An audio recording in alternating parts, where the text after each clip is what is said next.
GM Hopkins की pome spring and fall एक छोटी सी पोम है जो विक्टोरियन पीरियड के एंड फेज में लगभग 1880 के आसपास में लिखी गई थी।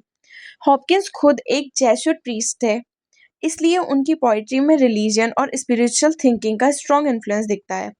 ये पोम उनकी लाइफ के उस फेज में लिखी गई थी जब वो नेचर को सिर्फ आउटर ब्यूटी के रूप में नहीं बल्कि ह्यूमन सोल और मॉरलिटी के सिंबल के रूप में देखते थे।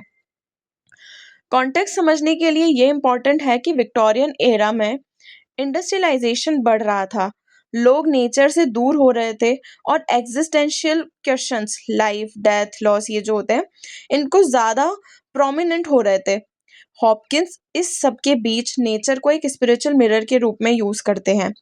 इस पोम में एक छोटी लड़की मार्गरेट है, इसको एड्रेस करते हैं जो गिरते हुए पत्तों, जब वैसे ऑटम सीजन होता है तो ऑटम लीव्स जो होती हैं जो गिरते हुए पत्ते थे उनको देखकर सैड हो जाती है।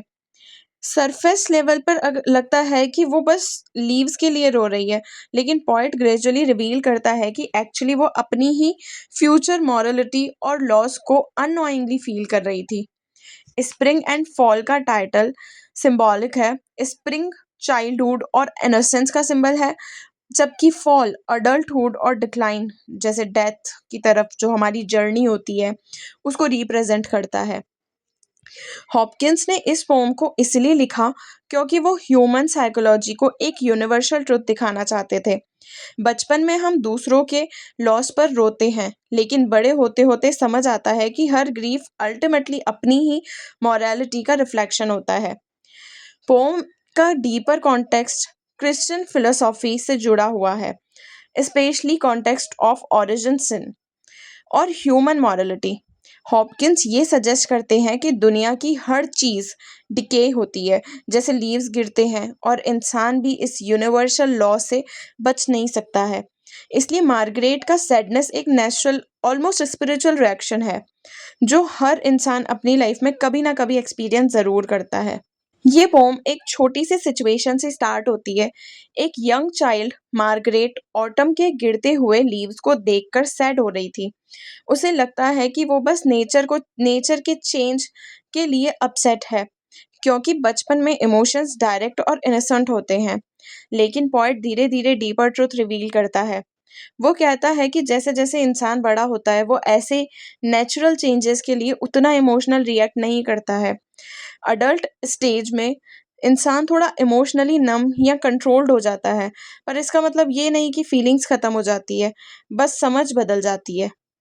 पोम का सेंट्रल आइडिया ये है कि मार्गरेट का जो दुख है वो एक्चुअली सिर्फ लीव्स के लिए नहीं है, वो अनोइंगली अपनी ही मॉरलिटी और लॉस का कॉन्सेप्ट को फील कर रही है। बचपन में हम इस बात को कॉन्शियसली नहीं समझते हैं, पर हार्ट लेवल पर हमें पता होता है कि दुनिया की हर चीज़ एक दिन ख़त्म होती है और हम खुद भी ख़त्म हो जाते हैं। हॉपकिंस यहाँ एक यूनिवर्सल ह्यूमन बातें बताता है, ह्यूमन ट्रुथ बताता है। हर इंसान का सॉरो अल्टीमेटली सेल्फ सेंटर्ड होता है। जब हम किसी और चीज़ के लॉस पर रोते हैं तो असल में वो हमारे अपने फ्यूचर लॉस, अपनी डेथ और अपनी वल्नरेबिलिटी का रिफ्लेक्शन होता है। इसलिए लास्ट लाइन में पॉइंट क्लियरली बोलता है कि मार्गरेट एक्चुअली खुद के लिए मौन कर रही है। Margaret, are you grieving? Point एक छोटी लड़की मार्गरेट से पूछ रहा है, क्या तुम दुखी हो? ओवर गोल्डन ग्रोव अनलीविंग, क्या तुम इस बात से सैड हो कि गोल्डन ग्रोव फॉरेस्ट प्लेस पे के लीव्स गिर रहे हैं? Leaves like the things of man you. Point compare करता है कि लीव्स को ह्यूमन लाइफ से जैसे लीव्स गिरते हैं वैसे ही लाइफ में भी लॉस होता है। With your fresh thoughts care for can you. तुम अभी छोटी हो, तुम्हारे थॉट्स फ्रेश और इनोसेंट हैं, इसी वजह से तुम इन चीज़ों को डीपली फील करती हो। Ah, as the heart grows older, जैसे जैसे इंसान बड़ा होता है, it will come to such sights of older, वो ऐसे सीन को देखकर उतना इमोशनल नहीं होता है, थोड़ा इनसेंसिटिव हो जाता है। By and by nor spare a sigh, धीरे धीरे वो इतना हैबिचुअल हो जाता है कि शायद एक साथ दुखी रिएक्शन जो होता है वो भी नहीं देता। Though worlds of wanwood leafmeal lie, चाहे बहुत सारे लीव्स गिरकर ज़मीन पर पड़े हों, फिर भी वो रिएक्ट नहीं करता। And yet you will weep and know why. लेकिन फिर फ्यूचर में तुम भी रोगी, और तब तुम्हें रीज़न समझ आएगा कि तुम क्यों रो रही हो। Now no matter child the name, अभी के लिए रीज़न का नाम क्या है वो इम्पॉर्टेंट नहीं है।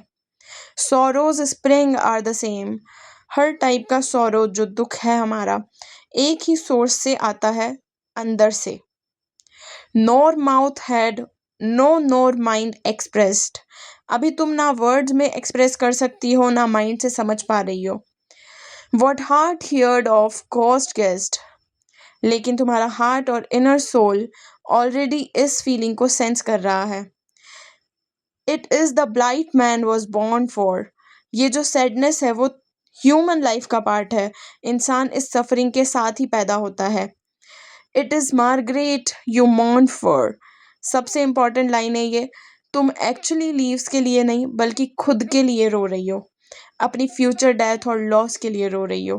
पोम सिंपल दिख रही है पर डीप आइडिया है कि बचपन में हम नेचर के लॉस पर रोते हैं, लेकिन असल में वो हमारी अपनी मॉरलिटी का रिफ्लेक्शन होता है जो बाद में समझ आता है हमें।